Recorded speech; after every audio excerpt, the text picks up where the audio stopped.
Hello students, welcome back to Verma classes. My name is Abhishek Verma and today I am here with a new video for you which is related to the IELTS writing section with a latest topic.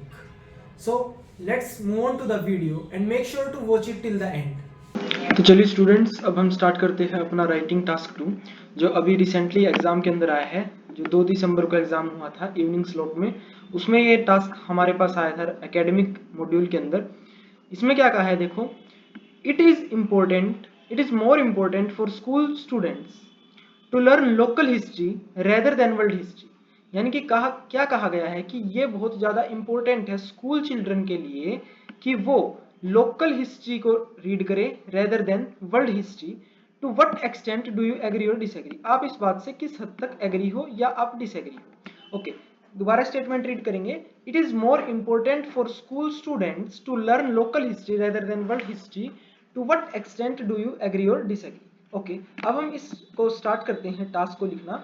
सबसे पहले मैंने आपको जैसा previous video के अंदर बताया था कि आपको इंट्रो कैसे लिखना है, B1 की स्टार्टिंग कैसे करनी है, B2 कैसे लिखना है एंड देन कंक्लूजन।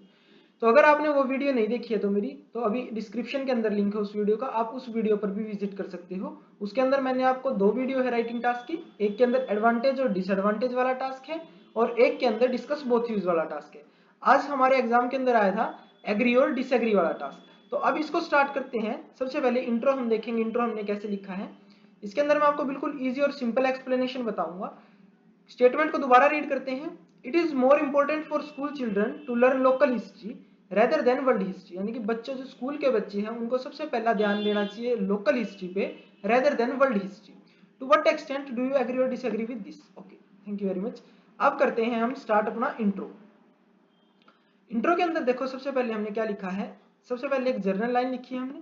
उसके अंदर क्या है, in this fast paced world, यानी कि आज के आधुनिक दौर में, आज के आधुनिक युग के अंदर, संसार के अंदर जो बहुत ही फास्ट हो गया है वर्ल्ड हमारा, there is a highly debated topic, ये बहुत ज्यादा डिबेट वाला टॉपिक है, that pupils of academic institutes, जो एकेडमिक इंस्टीट्यूट, स्कूल की जगह हमने क्या सिनोनिम यूज किया, एकेडमिक इंस्टीट्यूट्स, और स्टूडेंट्स की जगह हमने क्या, pupils. Okay, pupils of academic institute prefer to study the domestic history, local history को हमने लिखा domestic history, कि academic institute के जो बच्चे हैं, जो शिष्य हैं, जो स्टूडेंट्स हैं, वो क्या कर रहे हैं, प्रेफर कर रहे हैं स्टडी करना डोमेस्टिक हिस्ट्री को over the global history. Rather then को हमने कंपैरिजन दे दिया over the global history. Okay, अब यहां से यहां तक होगी हमारी पैराफ्रेजिंग। फर्स्ट काम हमारा इंट्रो के अंदर यही होता है, सबसे पहले हमें पैराफ्रेजिंग करनी होती है, वो हमने कर ली है।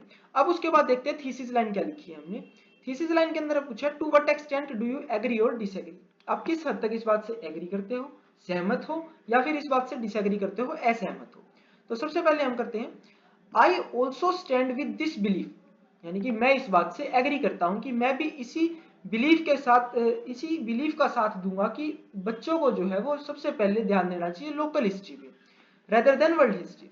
Okay, I also stand with this belief, मैं भी इस बिलीफ के साथ खड़ा हूं, but the value of global history, लेकिन जो वैल्यू है ग्लोबल हिस्ट्री की, यानी कि पूरे संसार की, जो अगर हम इतिहास की बात करें, उसकी वैल्यू है कैन नॉट बी इग्नोर्ड, उस चीज को इग्नोर नहीं किया जा सकता।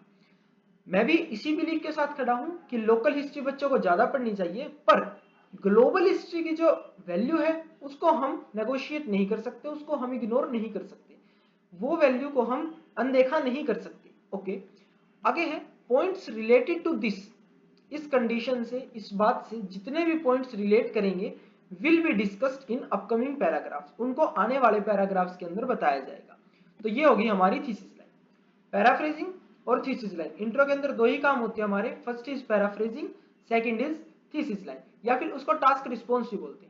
मैं होप करता हूं आपको ये समझ में आ गया इंट्रो। सबसे पहले हमने स्टार्ट की यहां से पैराफ्रेजिंग करनी, हमारी हिस्ट्री तक हमने पैराफ्रेजिंग की। उसके बाद हमने बताया कि मैं किस हद तक एग्री हूं, यानी कि I also stand with this belief, मैं भी यही मानता हूं कि बच्चों को लोकल हिस्ट्री पढ़नी चाहिए, but the value of global history can not be ignored, जो उसकी वैल्यू है ग्लोबल हिस्ट्री की वो इग्नोर नहीं कर सकते हम। Okay, points related to this will be discussed in the upcoming paragraphs, यानी कि आने वाले पैराग्राफ्स के अंदर ये सभी पॉइंट डिस्कस किए जाएंगे। ओके, अब स्टार्ट करते हैं B1। अब B1 के अंदर सबसे पहले हमें बेनिफिट गिनवाने हैं लोकल हिस्ट्री के, कि लोकल हिस्ट्री क्या बेनिफिट है। अब मैं ज्यादा एग्री हूं इस बात से, तो हम इस टास्क को डिवाइड करेंगे 70-30 के अंदर। यानी कि 70% हम एग्री की तरफ होंगे और 30% हम डिसएग्री की तरफ होंगे। राइटिंग टास्क 2 में जब भी आपका ओपिनियन पूछा जाता है तो आपको कभी भी फेंस पर बैठना नहीं है। फेंस होता है यानी कि बीचों बीच नहीं रहना है। अगर आपको पॉइंट नहीं भी आ रहे फिर भी आपको एट लास्ट एक तरफ तो होना ही पड़ेगा, ठीक है।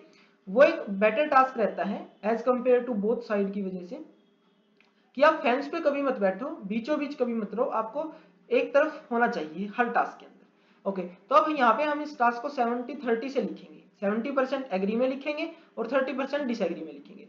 ओके, आगे चलते हैं। सबसे पहले स्टार्टिंग करते हैं टू कमेंट्स विथ। स्टार्ट करने के लिए पैराग्राफ को हमने लिखा टू कमेंट्स विथ। ओके, अब आगे है there are plenty of merits. Plenty of merits यानी कि बहुत सारे फायदे हैं। टू कमेंट्स विथ, स्टार्ट करते हैं अपने B1 को। उसके अंदर बताया they are plenty of merits, यानी कि यहाँ बहुत सारे एडवांटेजेस हैं of studying local chronicles. Local history को हमने लिख लिया लोकल क्रॉनिकल्स, यानी कि जो लोकल की जो हमारे एरिया की जो क्रॉनिकल्स है, जो पास्ट टाइम की बातें हैं, पास्ट टाइम की स्टोरी है, उसको पढ़ने के बहुत सारे बेनिफिट हैं, बहुत सारी मेरिट्स हैं। But the profound benefit is that, लेकिन जो इनमें सबसे ज्यादा बड़ा बेनिफिट है, सबसे जो फर्स्ट नंबर पे आता है वो बेनिफिट कौन सा है? It boost up the feeling of patriotism. ये बच्चों के अंदर, बच्चों के अमंग फीलिंग क्रिएट करता है पेट्रियोटिज्म की। पेट्रियोटिज्म मतलब देशभक्ति, राष्ट्र प्रेम। अगर बच्चा, जो भी स्कूल स्टूडेंट है, वो अपने लोकल हिस्ट्री को रीड करेगा तो ये एक फीलिंग, ये सेंस देगा उसके अंदर पेट्रियोटिज्म की, यानी कि वो पेट्रियोटिज्म अपने अंदर देशभक्ति की भावना को जगा सकता है। ओके, अब एग्जामिनर के लिए हमें इस चीज को और ज्यादा एक्सप्लेन करना होता है, तो हमने यहाँ पर वर्ड लगाया टू आर्टिकुलेट इट, यानी कि इसको और ज्यादा स्पष्ट करते हुए, टू आर्टिकुलेट इट, इसको और ज्यादा हम स्पष्ट करने की बात करें, और ज्यादा मतलब खोल के बताएं थोड़ा सा। अब इसको हम करेंगे एक्सप्लेन। सेकंड काम हमारा होता है एक्सप्लेन करने का। अब हम इसको एक्सप्लेन कर रहे हैं। व्हेन स्कॉलर्स, जब स्कूल के बच्चे जो हैं, try to explore about their own nations past history, अगर जो स्कूल के बच्चे हैं, स्कूल के विद्यार्थी हैं, वो ट्राई करेंगे अपने नेशन की पास्ट स्टोरी को एक्सप्लोर करना। एक्सप्लोर करना तो मतलब देखना, उसको स्टडी करना। अगर जो स्कूल के बच्चे हैं वो ट्राई करेंगे कि वो एक्सप्लोर करें अपने खुद के देश के पास्ट हिस्ट्री को, पास्ट की बातों को, पास्ट स्टोरी को। ओके, फिर मतलब अगर वो करेंगे तो होगा क्या? देन इट फोस्टर्स, फोस्टर्स होता है बढ़ावा देना, यानी कि किसी चीज को बढ़ाना। It fosters the love and affection of one's towards their country. Then it fosters the love and affection of one's towards their country, towards their nation. यानी कि अगर बच्चे ट्राई करना चाहेंगे, अगर बच्चे ट्राई करेंगे एक्सप्लोर करना अपने खुद के देश की हिस्ट्री को, तो सबसे पहली फीलिंग उनके अंदर आएगी पेट्रियोटिज्म की। और जब वो एक्सप्लोर करेंगे खुद के नेशन की हिस्ट्री को, खुद के लोकल एरिया की हिस्ट्री को, तो क्या होगा? ये उनके अंदर, उनके मन के अंदर अपने देश के प्रति लव एंड अफेक्शन, यानी कि प्यार और सम्मान की भावना को बहुत ज्यादा बढ़ा देगा। और अफेक्शन होता है लाड़ प्यार, यानी कि उस चीज को ये बहुत ज्यादा बढ़ा देगा। It fosters the love and affection of one's towards their country. एक व्यक्ति का, एक बच्चे का अपने देश के प्रति ये प्रेम को क्या है? बढ़ा देगा। फर्स्ट बेनिफिट इसका है फीलिंग ऑफ पेट्रियोटिज्म। ओके, हम इसी पैराग्राफ के अंदर जब सेकंड पॉइंट देंगे तो हमें किस चीज की जरूरत पड़ेगी? हमें पड़ेगी एक कनेक्टर की जरूरत।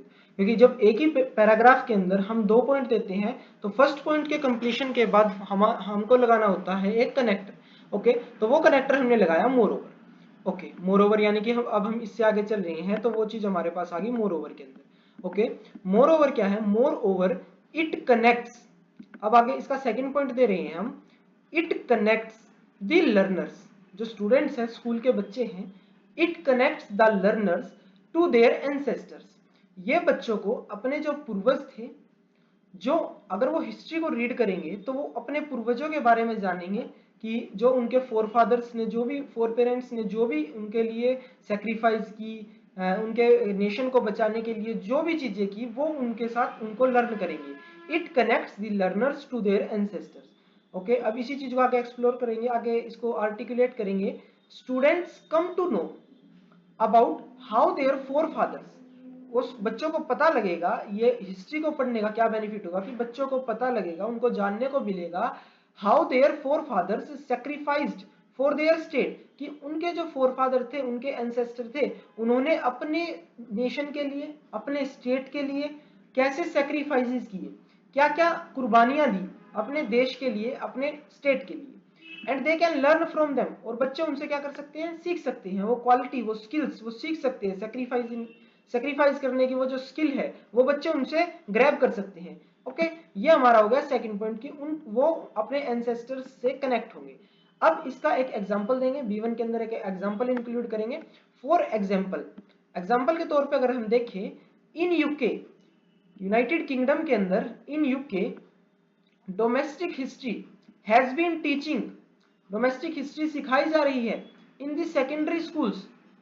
यूके के अंदर डोमेस्टिक हिस्ट्री सिखाई जा रही है सेकेंडरी स्कूल्स के अंदर सिंस 1900, यानी कि 1900 कुछ से लेकर वहां पर सेकेंडरी स्कूल्स के अंदर बच्चों को लोकल हिस्ट्री की नॉलेज प्रोवाइड करा रखी है as a form of subject. उनके हिस्ट्री एक सब्जेक्ट है जो कि डोमेस्टिक हिस्ट्री को ज्यादा प्रमोट करता है रेदर देन वर्ल्ड हिस्ट्री को। ओके, अब यहां पर हमने लिखा है result, therefore it is far more essential for pupils to read the local history, यानी कि ये बहुत ज्यादा इंपॉर्टेंट है बच्चों के लिए कि वो लोकल हिस्ट्री को रीड करे, डोमेस्टिक हिस्ट्री को रीड करे, उनकी पास्ट स्टोरियों को एक तरह से एक्नॉलेज करे, उनके बारे में नॉलेज गेन करे। तो ये हो गया हमारा B1 के अंदर हमने 2 पॉइंट दिए। First point is feeling of patriotism, second point is बच्चे क्या होंगे, it connects the learners to their ancestors, अपने जो पूर्वज थे उनसे बच्चे कनेक्ट हो पाएंगे डोमेस्टिक हिस्ट्री के की वजह से। ओके, अब सेकंड पॉइंट स्टार्ट करते हैं। अब मैंने आपको जैसे पहले ही बताया कि 70-30 में टास्क को चला रहा हूं मैं।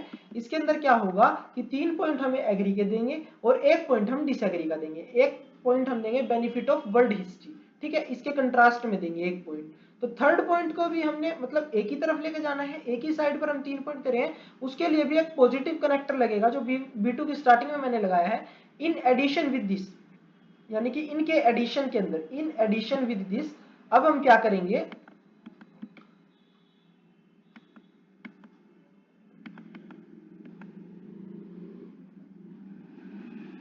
Okay, in addition with this, इसके एडिशन में अगर हम और बात करें, कुछ इसी चीज के एडिशन में हम लेके आए इस चीज को, इन एडिशन विद दिस, अब क्या होगा, बाय असेसिंग, यानी कि अगर वो नॉलेज लेंगे in addition with this by assessing information about their areas history, अगर बच्चे अपने एरिया की हिस्ट्री को असेस करेंगे, उसके बारे में इंफॉर्मेशन लेंगे, तो students can empower skills which their ancestor had, तो बच्चे उनकी स्किल्स से सीख सकते हैं जो उनके पूर्वजों के पास थी, जो उनके एंसेस्टर्स के पास थी।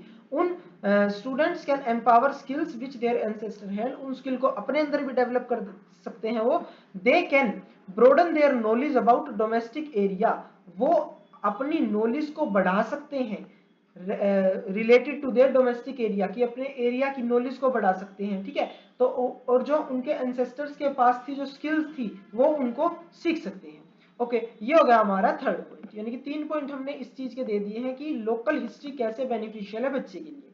अब हम एक फ्लिप साइड में जाएंगे, एक दूसरी तरफ देंगे जो ग्लोबल हिस्ट्री का हम बेनिफिट गिनवाएंगे कि ग्लोबल हिस्ट्री के क्या फायदे हैं। तो क्या करेंगे, ऑन द फ्लिप साइड, अगर हम दूसरी तरफ देखें, ये एक नेगेटिव कनेक्टर हो गया, on the flip side learning global history can provide, कि लर्निंग करना यानी कि याद करना, ग्लोबल हिस्ट्री को स्टडी करना, कैन प्रोवाइड, वो दे सकता है प्रोडिजियस एडवांटेजेस, प्रोडिजियस होता है अद्भुत, यानी कि वो भी अद्भुत फायदे दे सकता है हमारे पास, वो भी बहुत ज्यादा मेरिट्स दे सकता है टू द स्टूडेंट्स। क्यों दे सकता है वो, बिकॉज ग्लोबलाइजेशन, जो आज के टाइम पर वैश्वीकरण है, यानी कि जो सभी कंट्रियां एक प्लेटफॉर्म पे आ गई है, आज जो है अर्थ एक बहुत बड़ी चीज नहीं रही है, वो एक छोटे से ग्लोबल प्लेटफॉर्म पर आ गई है। एक कंट्री दूसरे कंट्री से आसानी से आज के समय में कम्युनिकेट कर सकती है और वो एक प्लेटफॉर्म पर वर्क भी कर रही है। तो क्या हुआ है, because globalisation has reached everywhere, globalisation जो है वो हर जगह पहुंच चुका है, यानी कि एक नेशन दूसरे नेशन से आज बहुत अच्छी तरह कनेक्ट हो चुका है। बेनिफिट्स ऑफ ये क्या है, टेक्नोलॉजी की वजह से जो है ये हमारे पास ग्लोबलाइजेशन रीच कर चुका है, हर जगह पहुंच चुका है आज के टाइम में। ओके, बाय एक्वायरिंग दिस, इस चीज को एक्वायर करने के बाद students can develop a great knowledge about different cultures. अगर बच्चा ग्लोबल हिस्ट्री को पढ़ेगा, वर्ल्ड की हिस्ट्री को रीड करेगा तो बेनिफिट क्या होगा कि बच्चा जो है, स्टूडेंट जो है, वो डेवलप कर सकता है great knowledge, great amount of knowledge वो गेन कर सकता है इस चीज को रीड करके, स्टडी करके। अबाउट किस किस चीज के बारे में? डिफरेंट कल्चर्स, अलग अलग कल्चर्स के बारे में, सोसाइटीज के बारे में, आइडियोलॉजीज, आइडियोलॉजीज होते हैं विचारधारे, अलग अलग विचारों के बारे में, एंड कस्टम, अलग अलग रीति रिवाजों के बारे में बच्चा स्टडी कर सकता है। विच इज फ्रूटफुल फॉर, जो कि बेनिफिशियल होगा, फ्रूटफुल होगा for the learners mental horizon, बच्चे के मेंटल होरिजन के अंदर वो चीज, यानी कि मेंटल होरिजन यानी कि उसकी नॉलेज जो है, उसकी जो इंफॉर्मेशन है, उसका जो ज्ञान है, उसको ब्रोडन करने के लिए, उसको एक बड़े लेवल पर पहुंचाने के लिए ये चीज बहुत काम करेगी अगर बच्चे को वर्ल्ड की हिस्ट्री पता होगी। ओके, अब इसके अंदर हम देंगे B2 के अंदर एक एग्जांपल। अब हम देंगे एग्जांपल के लिए हमने लगाया फॉर इंस्टेंस, फॉर इंस्टेंस हमने उदाहरण के लिए हम देखते हैं फॉर इंस्टेंस। आगे है रशिया इज प्रोवाइडिंग, जो रशिया है वो प्रोवाइड करवा रही है, रशिया एक नेशन जो है वो प्रोवाइड करवा रहा है world's chronicles in the high school since very long time, यानी कि बहुत लंबे समय से, यानी कि पास्ट टाइम से ही रशिया जो है वो अपने बच्चों के लिए, जो अपने हाई स्कूल के अंदर बच्चे हैं उनके लिए वर्ल्ड्स की जो क्रॉनिकल्स है, जो पास्ट बुक्स हैं, यानी कि जो हमारे पास्ट को शो करती है, वो चीज वो प्रोवाइड करवा रहा है स्कूल्स के अंदर, ताकि बच्चा उस चीज को पढ़े, उस चीज को एक्नॉलेज करे और वो अपने जो मेंटल ओरिजिन है उसका, जो उसकी नॉलेज है उसको अच्छे से बूस्टअप कर सके, अच्छे से बढ़ा सके। ओके, अब रिजल्ट देंगे लास्ट में। हेंस इट कैन प्रोवाइड, यहाँ पर प्रोवाइड कर लिया, it can provide plenty of benefits to today's child, यानी कि आज के बच्चे के लिए वो प्लेंटी ऑफ बेनिफिट्स, यानी कि बहुत सारे बेनिफिट्स प्रोवाइड करवा सकता है आज के चाइल्ड के लिए। ओके, अब हमने क्या किया, फर्स्ट B1 के अंदर हमने 2 पॉइंट दिए थे, दोनों एग्री के थे लोकल हिस्ट्री में। B2 के अंदर हमने 1 पॉइंट दिया एग्री में लोकल हिस्ट्री के, और 1 पॉइंट दिया बेनिफिट्स ऑफ वर्ल्ड हिस्ट्री, यानी कि 70-30 के अंदर हमने अपने टास्क को डिवाइड कर दिया है। उसके बाद अब हम आते हैं कंक्लूजन पे। कंक्लूजन के लिए हमने लगाया word to sum it up, यानी कि जितना भी अभी तक हमने लिखा है अगर उस चीज को सबको एक सम में देखेंगे, I would like to reiterate that, मैं ये दोबारा कहना चाहूंगा दैट वन कैन लर्न, एक बच्चा, एक स्टूडेंट की बात है, one can learn global history, वो बच्चा अगर ग्लोबल हिस्ट्री पढ़ता है तो इन बहुत वेल एंड गुड है, ठीक है। तो अगर I would like to reiterate that one can learn global history but should start from their own area, यानी कि बच्चा अगर ग्लोबल हिस्ट्री को पढ़े, ये बहुत बढ़िया बात है, इसके मार्वलस इफेक्ट होंगे बच्चे के ऊपर, यानी कि अगर वो ग्लोबल हिस्ट्री को एक्वायर कर सकता है उसकी नॉलेज को, तो वो बिल्कुल ले, but should start from the local area, यानी कि अपने एरिया से स्टार्ट करे, अपने स्टेट से, अपने डिस्ट्रिक्ट से स्टार्ट करे वो नॉलेज को लेना, तो ये बहुत ज्यादा बेनिफिशियल हो जाएगा बच्चे के लिए। तो फर्स्ट नंबर पे हमारे पास है local history, then second number पर है हमारे पास world history, because it fuels up the interest of a student to world's past. अगर बच्चा अपने खुद के नेशन की बात अच्छे से हिस्ट्री को पढ़ सकता है तो ये उसका इंटरेस्ट क्रिएट कर देगा कि अब वो वर्ल्ड की हिस्ट्री को भी पढ़े। तो इस तरह से आप एग्री और डिसएग्री का टास्क लिख सकते हो। होप सो स्टूडेंट्स आपको ये सब क्लियर हो गया होगा जो मैंने आपको अभी राइटिंग टास्क लिख के दिखाया है। ऐसी ही और वीडियोस के लिए आप हमारे YouTube चैनल को सब्सक्राइब करें और इसको शेयर करें अपने फ्रेंड्स के साथ। Thank you very much for watching till the end. Thank you very much.